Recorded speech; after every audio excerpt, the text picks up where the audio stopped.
Hey everyone, and welcome back to the Coinzler channel. This is Rich, making another movie about XRP today, as always. I hope everyone is having a great day today, no matter where they are in the world. XRP is what we'll talk about. I'm also going to talk about a few other things going on in the crypto space.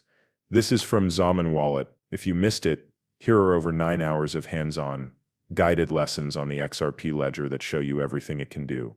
After watching 48 videos, you'll know everything there is to know about XRP, from the basics for beginners to more advanced features. Zaman Wallet has hours and hours of video that teach you everything you need to know about the XRP system. This is from the book, Wrath of Common. It's strange that this deck from the Inter-American Development Bank talks about how XRP is used in Japan, the Philippines, Vietnam, and Indonesia. Those are routes for ODL. There are no tokens. All of these have been straight swaps between fiat and coin. A lot of these stories are wrong, but I think it might be because they're beginning to tokenize deposits and transactions. They might also begin to tokenize money transfers in the future. No one really knows where this is going at this point, but this whole report they put out is huge.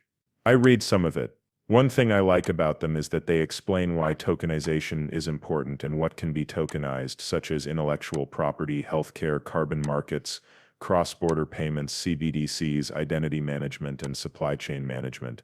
No changes were made to the original sentence. What I mean is that it didn't go away with Trump.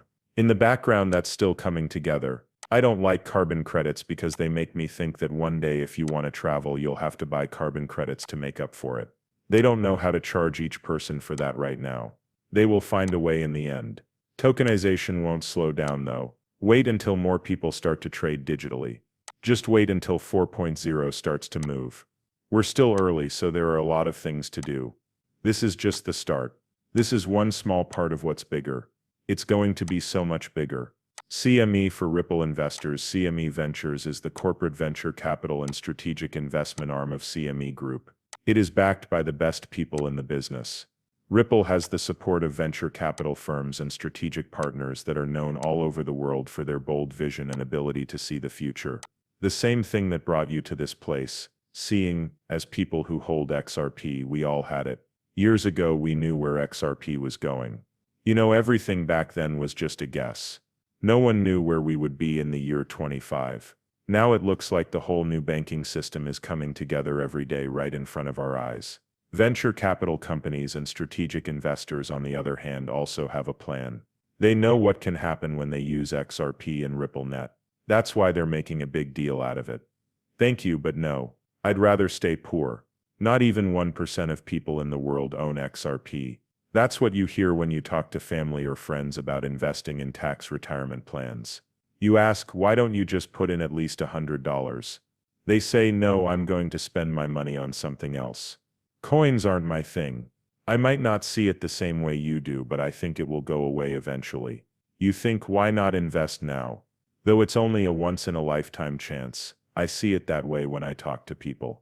So does Scott Besson, who says the same thing I do, is making the business private again. On the one hand, we're going to cut back on government spending. On the other hand, we are planning to loosen rules on the banking sector in a big way. Listen to this. Putting the economy back into private hands is what I've been talking about.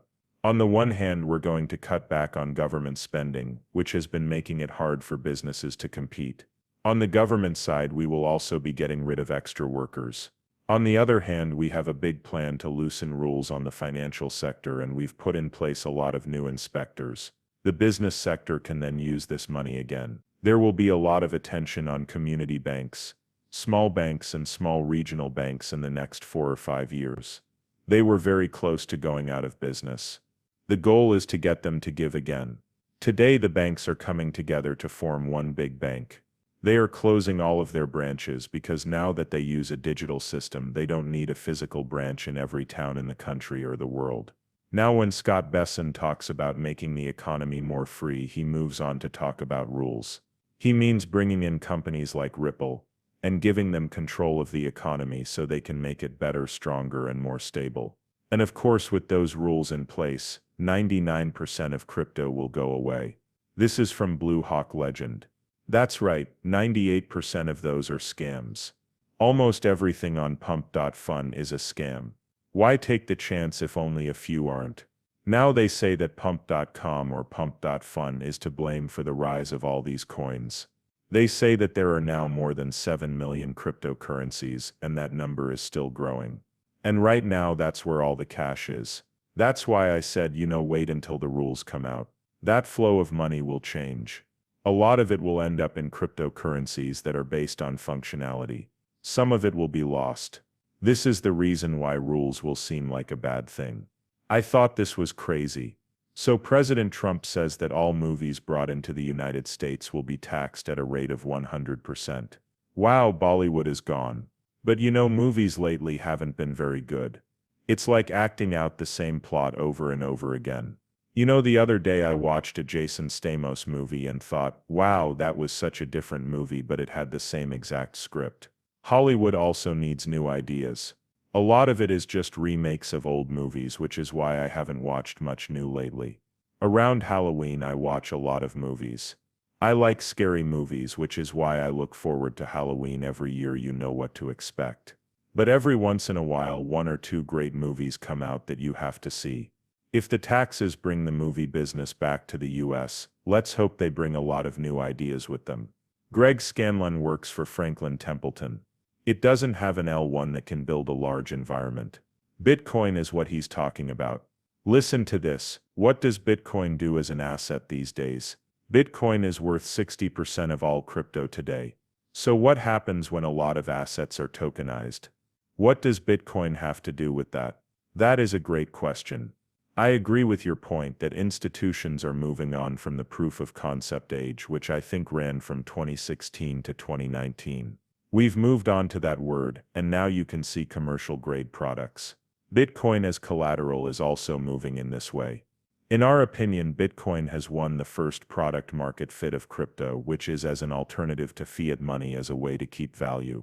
There's no question about it, right? It has the most worth on the market. It has the best business name in the world. What isn't there around it? It doesn't have an L1 that can power a large environment. Okay, you need to be ready to trade a certain amount of value in Bitcoin if you own it. Otherwise, it might not make sense for you to make or carry out that deal. The regulated institutions that hold Bitcoin for their clients want the most efficient base asset that they can own, which is why Bitcoin is used as collateral and why we talk to those institutions about it. That is going to be the main issue. The money will change hands when you have people who want something that will really help them. And in a very nice way, he said that Bitcoin will never become important. People will never accept your idea, no matter how they try to spin it. It can't get bigger. In a world that is becoming more and more digital, 7 deals per second won't cut it. Then they tried to brand it as collateral. Also, that will only work for so long. Do you remember when the DTC did something terrible to ETFs? At that time they told us, listen, you're not going to borrow against these ETFs. We don't think they're worth anything. You can hold them if you want to. They will never be a part of this system though. It's not good that these guys have no idea what's going on. In fact, it's even worse because they are lying on purpose to keep Bitcoin safe. It's been going on for 10 years. Men who are grown up will cry.